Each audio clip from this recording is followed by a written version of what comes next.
నమస్తే welcome to Suman TV. ఆదివారం కావడంతో వారంతా ఎప్పటిలాగే క్రికెట్ ఆడారు. రెండు టీంలుగా ఏర్పడి పోటీ పడ్డారు. కానీ సరదా కోసం ఆడిన ఆట తీవ్ర విషాదాన్ని నింపింది. క్షణికావేశంలో ఓ బాలుడు చేసిన పొరపాటుకు మరో బాలుడు ప్రాణాలు కోల్పోయాడు. నెల్లూరు జిల్లాలో చోటు చేసుకుంది ఈ ఘోరం.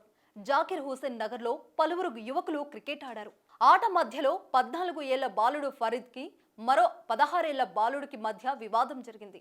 అది కాస్త చినికి గాలివానలా మారడంతో ఒకరిపై ఒకరు దాడులు చేసుకున్నారు.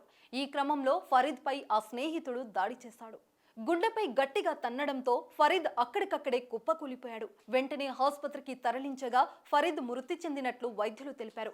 కుమారుడు చనిపోవడంతో ఆ తల్లిదండ్రులు కన్నీరు మున్నీరవుతున్నారు. తోటి బాలుడి మరణానికి కారణమైన మరో మైనర్ బాలుడిని పోలీసులు అదుపులోకి తీసుకున్నారు. కేవలం ఆట మధ్యలో వచ్చే క్షణికావేశంతో ఈ దారుణం జరిగిందా లేదా పాత గొడవలు ఏమైనా ఉన్నాయా అనే కోణంలో పోలీసులు విచారిస్తున్నారు.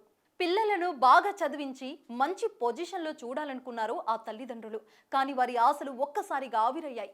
ఒకరేమో తిరిగి రాని లోకాలకు వెళ్లిపోతే మరొకరు తెలుసో తెలియక చేసిన హత్యతో జైలు పాలయ్యారు.